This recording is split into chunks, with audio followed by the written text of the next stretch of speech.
agroecological practices.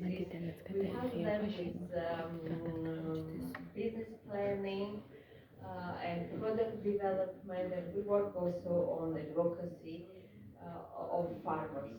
Right, and I need to start about with the historical part also to better understand our case. So Georgia is quite a small country. It's about uh, 70 up to 70,000 square kilometers, and with 3.7 million population.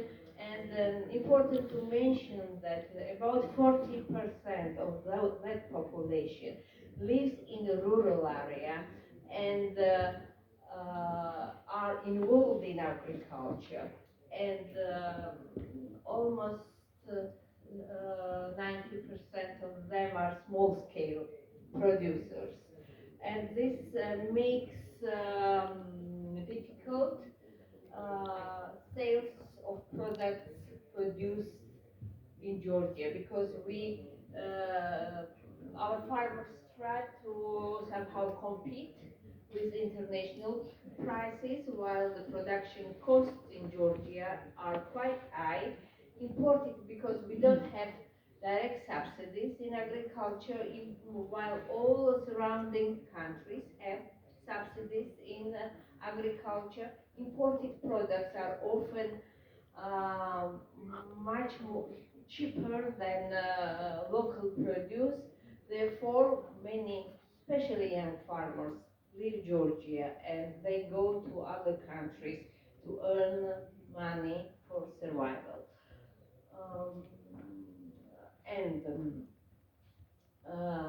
next, I would like to say that Georgia is agricultural country since immemorial times. So we are reaching biodiversity. This is the part of the planet from where many agricultural crops originated and were domesticated. We are close to fertile crescent. However, during the 70 years of Soviet period when Georgia was given a task to become a supplier of big Soviet market only with three main cash crop products like wine, citruses, and tea. The staple food was not anymore produced in Georgia, and these products, mainly wheat, was imported, and other grain crops also was imported to Georgia from Belarus, Russia, or Ukraine. And after collapse of Soviet Union, this caused big tragedy in Georgia because people were starving. You can't live just on tea, wine, and citruses,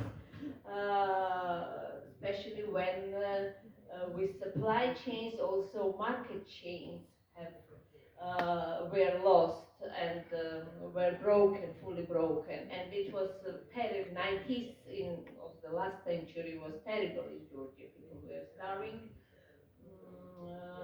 and it was a period just to survive somehow. And many of them even had to eat an own seed material because there was no food in the country. And that's an example that this type of this marketing of export orientation in food products is very dangerous for every country, especially in times of such a crisis that we are facing now, this war in Ukraine, or that was a pandemic few just recently. So that's why we need to work on the local food supplies, which is much environmentally reasonable and also viable long term. Also, because of I mentioned already that agricultural biodiversity in Georgia in general is very rich, and specifically for wheat, Georgia is a place from where wheat has originated. We have 5 endemic species of wheat, which were just forgotten during the Soviet period, but and also were not anymore cultivated. They were just kept in research centers. While after collapse of Soviet Union, even this research center became very fragile. They were not able to maintain their collections because the state financing of these research centers also were stopped, and the first initiative that we started in 1996, it was with the Institute of Botany, who had a rich collection of cultivated flora. This person who initiated the scientists who came to us asking maybe some farmers can allocate land to just maintain his collections. And when we started working with him, this coincided with the situation when there was a scarcity of seed material in Georgia in general, and some farmers became interested in some of the seed material, and also then we sampled some, so they were tastier, interesting products, and from there this idea of revival and bringing back those varieties and breeds back to the Georgian agriculture has emerged, and we developed, our organization has developed this project. And having very limited resources, we developed special model for survival of those seed material. So we were holding training, teaching farmers how to grow those crops. This were wheat, some pulses, millet, etc. So mainly grain crops, and we were giving for free portion of seed material, asking with this special contract to return back 1.5 portion. So this gave us possibility to create kind of seed bank to involve more and more farmers. In the region where we started that and where we have this field multiplication, what now we even don't count farmers who cultivate these crops. But also interest has grown in other regions as well. Um, and they were also teaching using agroecological practices because these crops are very well adapted to local conditions. They are not demanding to the environmental condition, to the inputs. You can grow them, and many farmers were trying these crops on the areas that they can't use because there's no irrigation, or they didn't have enough inputs to grow industrial crops. So they appear to be very much adaptive to the small scale farming systems and giving higher quality food products. And um, this was also very important for us to move forward, um, from household level to the market. So we started involving more consumers with making food tasting events, and people became interested.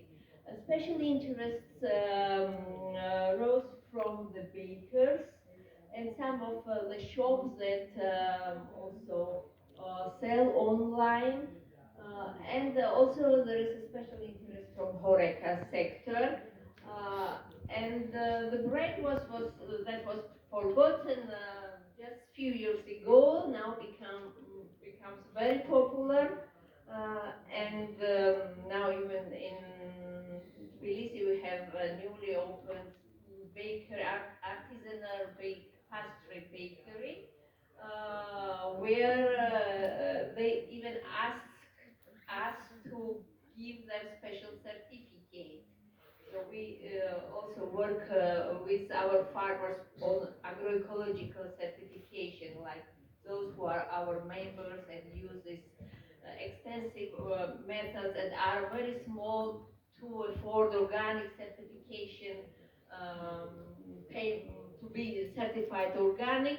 So we have our internal control system in the association to give them this agroecological labeling. And now already this artisanal bakery, they ask to have special standards that they can apply, also have a label as an artisanal bakery that works with such farmers. And for me, it's like a new level we are approaching now. Mm, and yes, I know. So this is a short overview of the type of farmers we have in our in our network. We have small farmers. We have larger farmers, primary production and flour, and they both of them they bring to the consolidation center of Elkana that we distribute, and from there to those who is interested, bakers, restaurants, specialty shops. And while there are also other farmers, processors that are involved in more advanced farmers that are involved in direct marketing, tools, social media, and also all those farmers can participate in festivals, farmer markets, and bring their products there. And also they sell and market these crops and products of those crops on farm.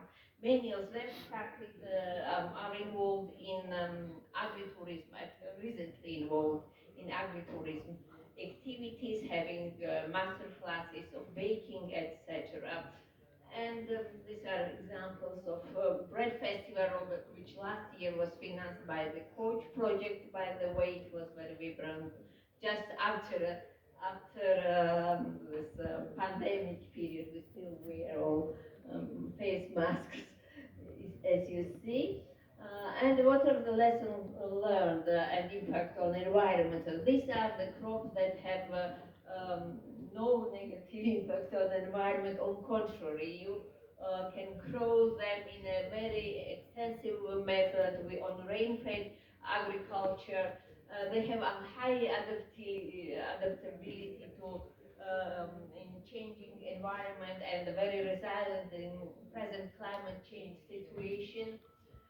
And this diversity of crops produce that have a millennial history has encompassed enormous genetic potential for further development in this changing environment. And I was asked also to say a few words about policy recommendations. Main problem is for development, further development of such type of ventures, not only in Georgia but worldwide, is that at present farmer, this is a problem related to farmer seeds, because this patent system on seeds prevents often farmer seeds to be marketable directly. And this is, it is very important to bring those seeds also to the market. And with this, I will not invent my own recommendations, but I will talk from the point of, we call it that UNDROP, which is United Nations Declarations on peasants and other people working in rural areas, their rights, which has been adopted in 2018, and which has many issues there, but main is that um, farmers have right to save, use, exchange, and sell their own seeds, maintain and control and develop their own seeds. They have right to have access to locally adapted seeds, participate in decision making, and protect traditional knowledge. And it is a basic human right to have food and to exercise food sovereignty. So, as it was mentioned today, food should be of our choice and it will bring us pleasure and well being. Thank you very much.